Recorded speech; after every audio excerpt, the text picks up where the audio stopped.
Hey everyone, welcome back. I'm Coach Kyle of Freedom Running Club, and this is the beginning of a new series that we're going to be calling Road to Boston.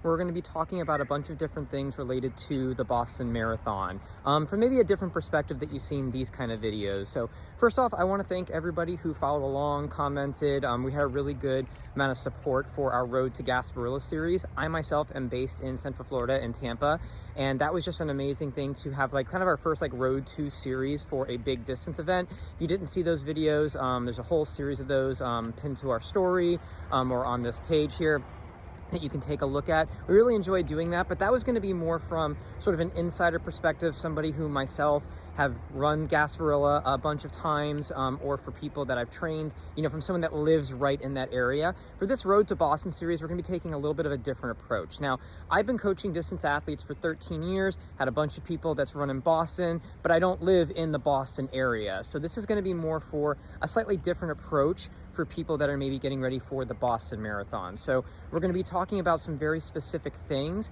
but this is going to be more from an outsider's approach. Maybe you're somebody that lives in the Southeast Tampa area and how things can kind of apply for you.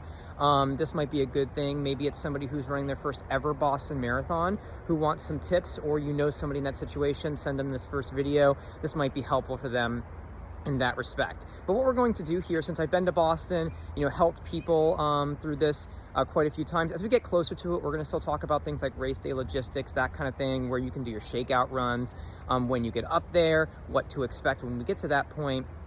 But we're going to be talking about maybe doing training, from other areas, and then you're going to be traveling to Boston, which obviously the vast majority of people that run the Boston Marathon do not live right in Boston. So we're going to be talking about how you can do things like, in particular, your hill training, really, really important. But then one of the things that we really love here at Freedom Running Club, I myself really love, is how do academic studies kind of like drive training, what makes sense. And what we're really excited about is we're going to look at a couple of studies too that were specifically done on people who performed well versus didn't perform as well in the same Boston Marathon, and what really sort of impacted their training. So that's going to be incorporated in this study as well. So those are some of the key things. Like I said, the first couple videos after this introduction are going to be specifically on some different types of hill training, and hills are going to be making an appearance since Boston is known for that.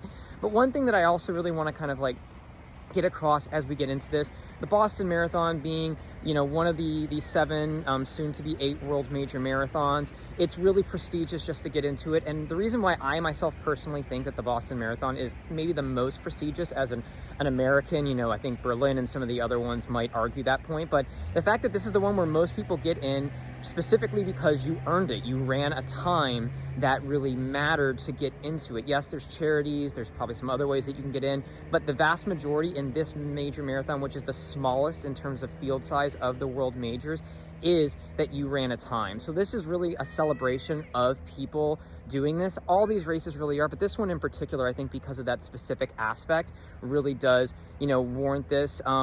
The fact that Boston is one of the hardest courses, I want people to kind of go into this kind of with that expectation too. You probably ran at a faster course to try to qualify with this time. As you get into Boston Marathon, I want to make sure that you're kind of making sure that you're understanding this is not typically a person's PR course. It can be a PR course, it absolutely can be, but for a couple of reasons. One, the world record can't be set at Boston because it's a point to point, and that violates the rules for world records. But people are not going to run the world record time because it is such a hard race because of the hills that impact. And it's not just the uphills at the end, but it's the downhills at the beginning that can really set you up for success or failure. So I just want people that are watching this, maybe this is your first Boston Marathon, or you've run it a couple times and you haven't run the time you've wanted, just set that expectation. People do PR at Boston, but it's not, typically the expectation. So it's not usually a PR course. What I say is it's really a celebration race. If you get a chance to run the Boston Marathon, I believe this is the 130th of them. That is amazing, and it's a celebration of you. And we want to make sure that you're putting yourself in the best position to run really, really well, but having that expectation that you're not going on like a super flat, fast course. Weather considerations are really, really, big in Boston. We'll talk about those as we kind of get closer to it. So that's what this whole series is going to be. You know, all those different things. It's going to be shorter than our Road to Gasparilla series, which was 25 videos. This one is going to be more, you know, about half of that, because we're taking that different approach of an outsider, you know, some training things, some scientific things, and then logistics as we get a little bit closer. But I think that this is really going to be kind of impactful again for people that are running their first Boston Marathon. Maybe they're coming again from the southeast, going up to the northeast, you know, where I'm situated myself here in Central Florida.